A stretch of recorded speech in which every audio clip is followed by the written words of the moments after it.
So I was asked to do a roof survey on this roof. As you can see, I'm using a drone and going over the top of it. Let's just stop it there for a second.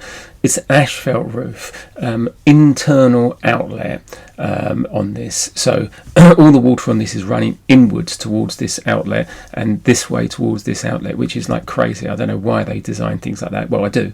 It was designed like it so that you didn't see the pipe on the outside. It supposedly made it look a lot nicer. But I can immediately see that this is an asphalt roof which has been overlaid probably a few times, but mainly with a mineral felt. We can see that going across in directions across. We can see that we got a very small upstand of the external walls all the way around.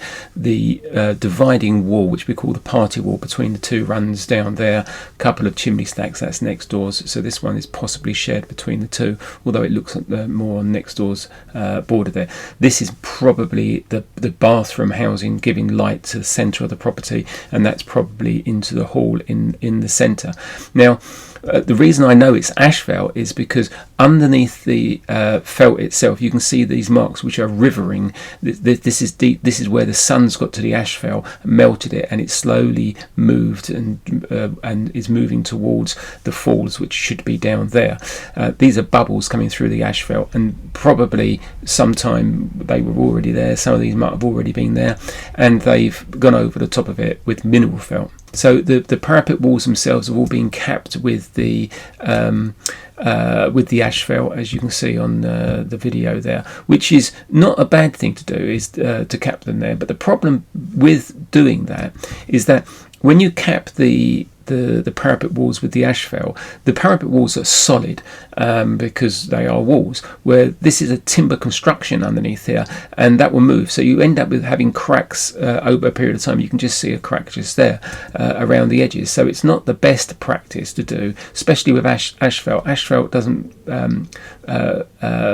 lend itself to moving that much. You note next doors has got a felt roof on it. Felt's much more flexible, even in cold weather. The great thing about the drone is being able to look at the next doors roofs as well. So we can see next doors is pretty much the same. We can see this size. This side's probably been stripped because you can't see the old asphalt. See these bubbles here? You can't see the asphalt coming through. And this one over here's probably been stripped as well. And both of these look like being done by the same people and are in felt. So getting back to this one, I've really got to try and assess what to do with it. Well, I think I've explained this in many other videos before. Although this is all done with a drone and I'm being shown you video, I much prefer to do things with photos. So I'm going to switch over now to a load of photographs of this roof because it helps me explain more of what's going on. So now I've just flipped over to a stills photograph taken from the drone. You can see me out there using the drone, and you can see the van in the distance.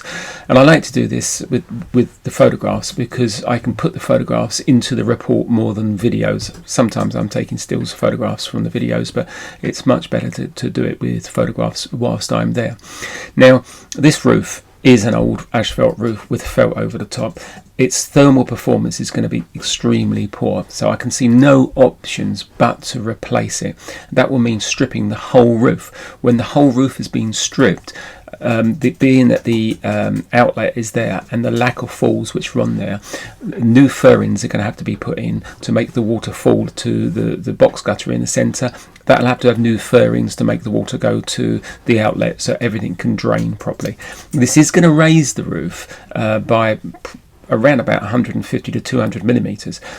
One of the sort of difficult scenarios on this is this area, because this area is going to have to be insulated as well. So this is going to have to be stripped like everything else right down to the bare structure, then vapor barriers, then insulated over the top, and then encapsulated. So theoretically we'll be putting a complete quilt of insulation from the front to the back over the top. I think of it of the quilt you'd put on your bed. By the time you're finished, it would be complete right from one end to the other end, up and over this structure. So everything is kept lovely and warm, and there's no thermal bridging. But let's just have a look around at some of the other photographs which I took whilst I'm there, because it's quite interesting when we're looking around. I mean, one of the situations with this is the window. The window here is going to be too low. By the time time this area comes up, that window is going to have to be changed. So there's going to probably, when we go back to this view, what's going to have to happen is that the structural timbers going across here are going to have to be taken off. Ceiling inside is going to have to come up. There's an awful lot of work so that the window can be moved up, so that you've got at least 150 mil of flashing under the front of the window by the time the new warm roof has been put on. So really quite a complex job. This is going to need a tin roof over the top. Tin roof means a temporary roof over the top to stop the weather from getting in. Of course, there's going to be a drop down onto next door's roof at that particular point, but that does not cause a problem. So there's a lovely view of the whole situation from above.